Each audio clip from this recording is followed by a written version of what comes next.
รายการภาคข่าวภายในแขวง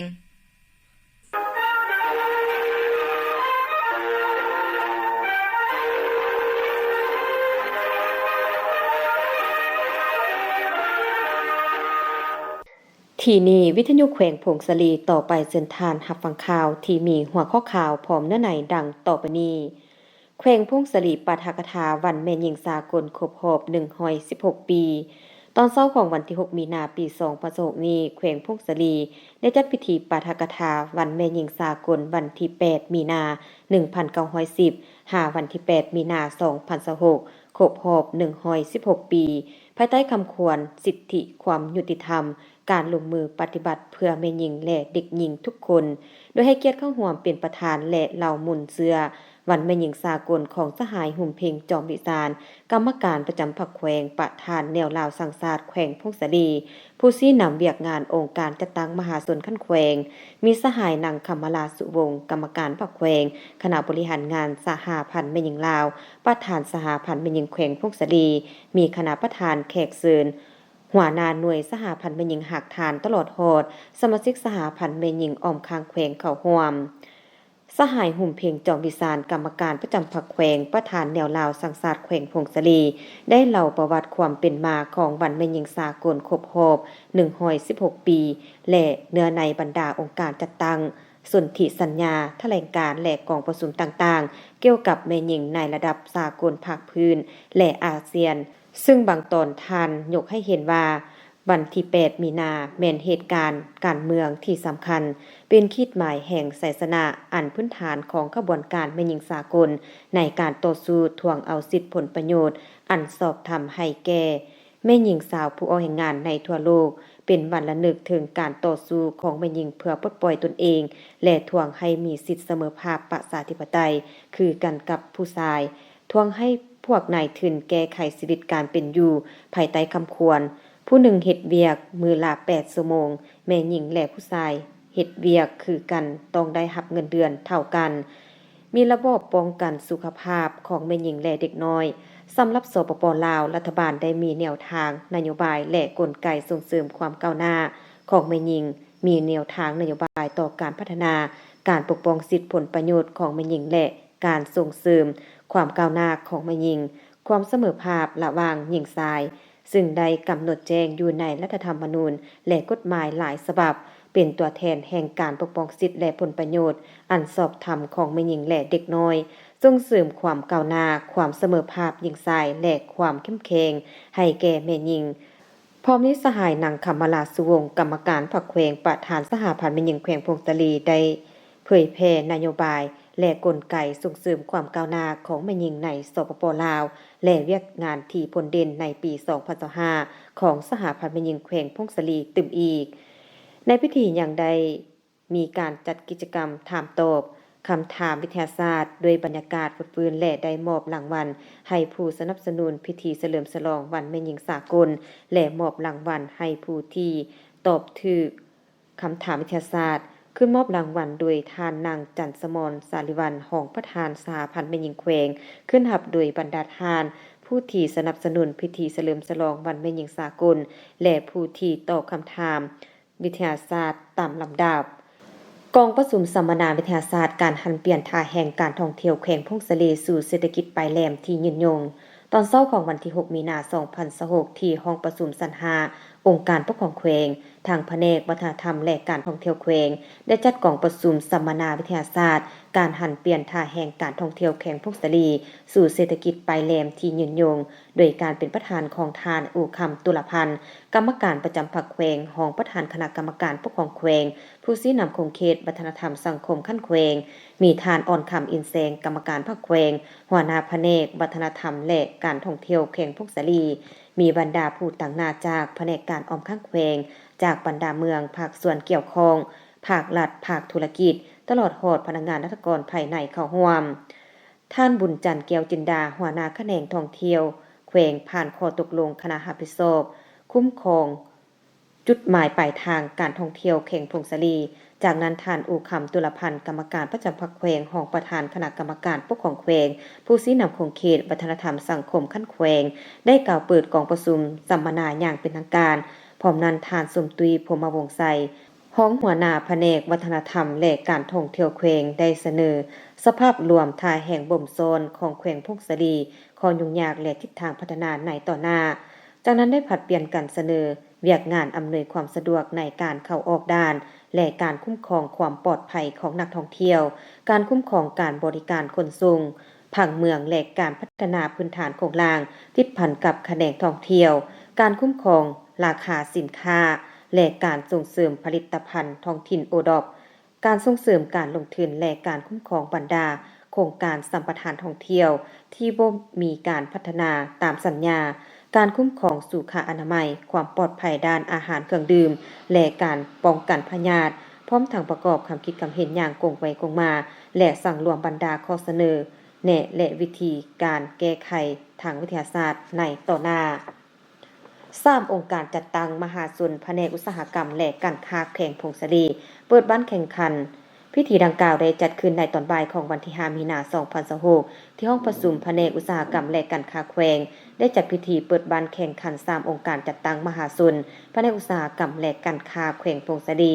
โดยการเป็นประธานของสหายยินไซดวงพระจันทร์กรรมการพรรคแขวงเลขาคณะพรรคหักฐานหัวหน้าแผนกอุตสาหกรรมและการค้าแขวงมีบรรดากรรมการพรรคแขวงบรรดาประธานห้องประธานเลขาสาวหนุ่ม3องค์การจัดตั้งมหาชนตลอดฮอดสมาชิกภายในแผนกอุตสาหกรรมและการค้าแขวงเข้าร่วม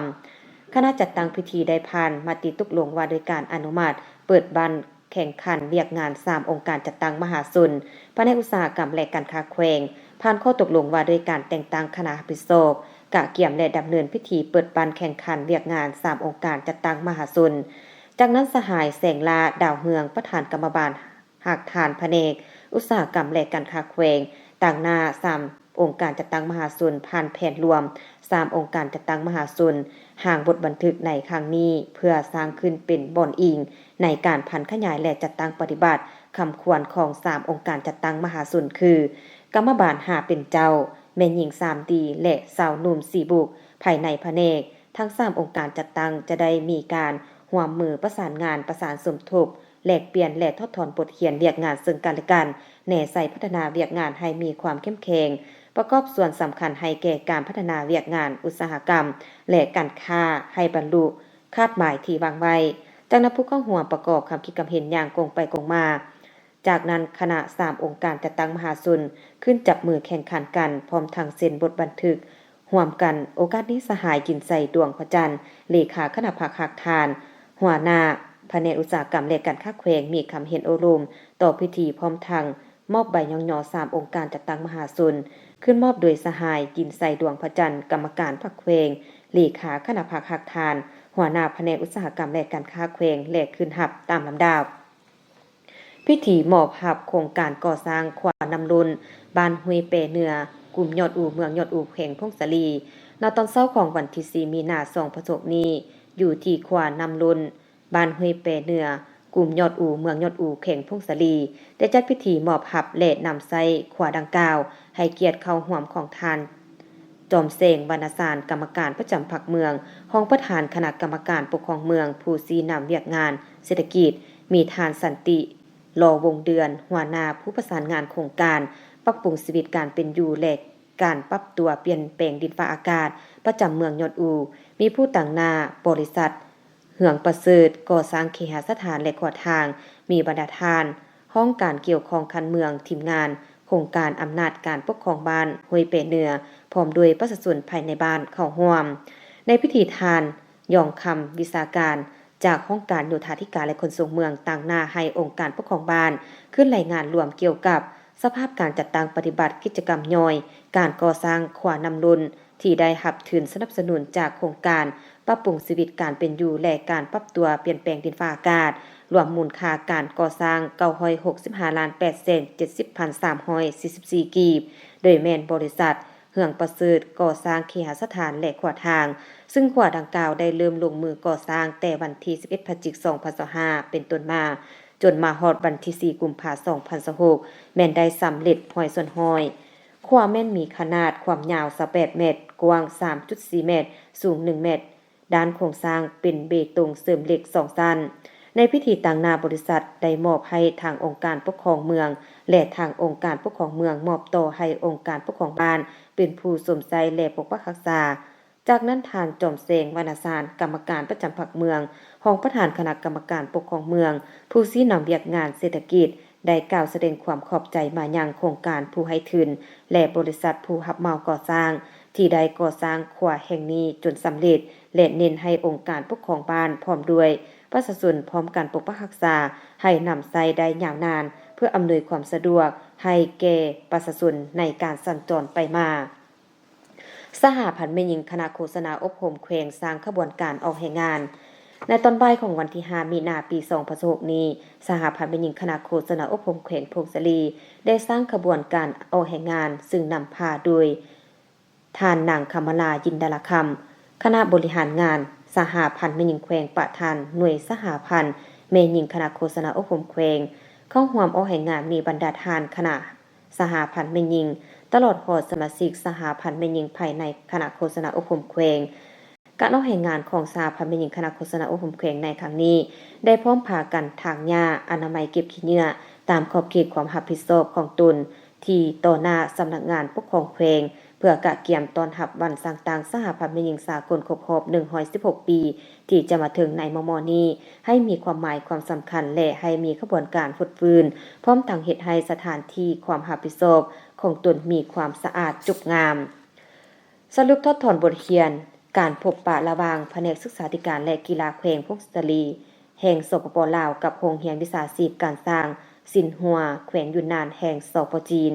ในตอนบ่ายของวันที่5กุมภาพันธ์2026นี้ที่ห้องประชุมชั้น2ของแผนกศึกษาธิการและกีฬาแขวงได้จัดกองประชุมสรุปทดถอนบทเรียนการพบปะระหว่างแผนกศึกษาธิการและกีฬาแขวงพงศลีแห่งสปป.ลาวกับโรงเรียนวิชาชีพการสร้างสินหัวแขวงยุนนานแห่งสปป.จีนโดยการเป็นประธานของทานสมจิตทองจุมมาลีคณะภาคฮักฐานของหัวหน้าแผนกศึกษาธิการและกีฬาแขวงมีทานทองไสอ่อนจินนามผู้อำนวยการโรงเรียนเทคนิควิชาชีพแบบประชุมแขวงมีบรรดาทานหัวหน้าแขนงและวิชาการแขนงการที่เกี่ยวข้องเข้าร่วมในกองประชุมคณะพิสอบแต่ละภาคส่วนได้ยกให้เห็นด้านดีด้านอ่อนของโครงข่างในการกาเกียมความพร้อมการจัดตั้งปฏิบัติเวียกงานพร้อมทั้งยกบรรดามาตรการและวิธีการแก้ไขบรรดาข้อคงค้างดังกล่าวขึ้นมาสนทนาแลกเปลี่ยนและประกอบความคิดความเห็นอย่างกงไปกงมาเพื่อความเอกภาพทั้งเป็นการยกสูงคุณภาพในการจัดตั้งปฏิบัติเวียกงานในต่อหน้าให้นับมือดีขึ้นในโอกาสนี้ทานสมจิตทองจุมาลีคณะภาคฮักฐานของหัวหน้าแผนกศึกษาธิการและกีฬาแขวงได้กล่าวแสดงความย่องหย่อสมเสยต่อความพยายามและความรับผิดชอบสูงของทุกภาคส่วนที่เฮ็ดให้การเซ็นบทบันทึกความเข้าใจ MOU ครั้งนี้สำเร็จโดยดีและทานอย่างใดเน้นหนักว่าการเซ็นสัญญาบทบันทึกในครั้งนี้แม่นบ่เพียงแต่ร่วมกันลงนำเซ็นบทบันทึกในแผ่นเจียเท่านั้นแต่มันเป็นการเปิดกว้างสายพัวพันในการศึกษาทั้งเป็นการเปิดประตูแห่งโอกาสให้นักเรียนนักศึกษาและครูอาจารย์ภายในแขวงพงศลีได้เข้าถึงเทคโนโลยีและหลักสูตรการเรียนการสอนที่ทันสมัยจากสปป.จีนโดยแนวใส่การหัดแนนสายพัวพันมิตรภาพอันเป็นมูลเสื่อของสองศาสตร์และคู่ร่วมมือยุทธศาสตร์หอบดานมั่นคงยาวนานตามทิศซีดีคู่ร่วมสถกรรมระหว่างสปป.ลาวและสปป.จีนเว้ารวมเว้าเฉพาะแขวงพงศลีแขวงยุนนานและ2แขนงการพวกเขาให้เป็นอุปธรรมในระดับท้องถิ่นโดยสปอร์ตแมนการพัฒนาทรัพยากรมนุษย์ภายในแขวงพงศลีให้มีคุณภาพดีขึ้นเท่าละก้าวพร้อมเดียวกันนั้นทานอย่างใดเหี่ยห้องแต่ละภาคส่วนติดตามกวดกาการจัดตั้งปฏิบัติบรรดาเนื้อในบทบันทึกดังกล่าวอย่างใกล้ชิดติดแท้ตามแต่ละระยะด้วยความรับผิดชอบสูงเพื่อให้บรรลุผลตามจุดประสงค์และคาดหมายที่วางไว้ต่อไปเจ้าประธานมารับฟังพยากรณ์อากาศประจำวันที่6มีนาคม2026สภาพรวมความกดดันสูงของอากาศเย็นที่ประเทศจีนจะมีกำลังแรงปานกลางแผ่ลงมาปกคลุมอยู่ทั่วทุกภาคของประเทศลาวโดยกำลังปานกลางสมทบกับกระแสลมตะวันออกเฉียงเหนือพัดปกคลุมเป็นส่วนใหญ่ซึ่งจะเฮ็ดให้อากาศจะเย็นหาหนาวเย็นอยู่ในทั่วไปในตอนกลางคืนหาตอนเช้าอยู่แขวงภาคเหนือส่วนตอนบ่ายอากาศจะร้อนและจะมีฝนตกฟ้าร้องฟ้าเหลื่อมในระดับคอยหาปานกลางอยู่บางบอนและจะมีลมพัดแรงเป็นบางโอกาสอยู่ในแต่ละภาค พยากรณ์อากาศแต่เวลา 7:00 นของวันที่ 6 มีนาคม 2026 หาเวลา 7:00 นของวันที่ 7 มีนาคม 2026 อากาศเย็นหาหนาวเย็นในตอนกลางคืนหาตอนเช้าและจะมีฝนตกฟ้าร้องฟ้าเลื่อมในระดับคอยหาปานกลางอยู่บางบอนพร้อมมีลมพัดแรงเป็นบางโอกาสหรือเนื้อที่การปกคลุมของฝนเท่ากับ 30 ส่วน100ของภาคอุณหภูมิต่ำสุดอยู่ในระหว่าง 12-14 องศาและอุณหภูมิสูงสุดอยู่ในระหว่าง 25-27 องศารายงานสภาพอุณหภูมิและปริมาณน้ำฝน24ชั่วโมง7เมืองทอแข็งพงศลีอุณหภูมิต่ำสุดของมื้อนี้14องศาอุณหภูมิสูงสุดของเมื่อวานนี้22องศาปริมาณน้ำฝน24ชั่วโมงผ่านมาเมืองบุญเหนือเมืองพงศลีเมืองยนอูเมืองบุญใต้เมืองสัมพันธ์เมืองคัวและเมืองใหม่บ่มีฝนที่ท่านรับฟังผ่านไปนั้นก็แม่นพยากรณ์อากาศประจำวันที่ 6 มีนาคม 2026ที่นี้วิทยุแขวงพงศลีข่าวภาคนี้หมดลงเพียงเท่านี้เวียงสวรรค์อ่าน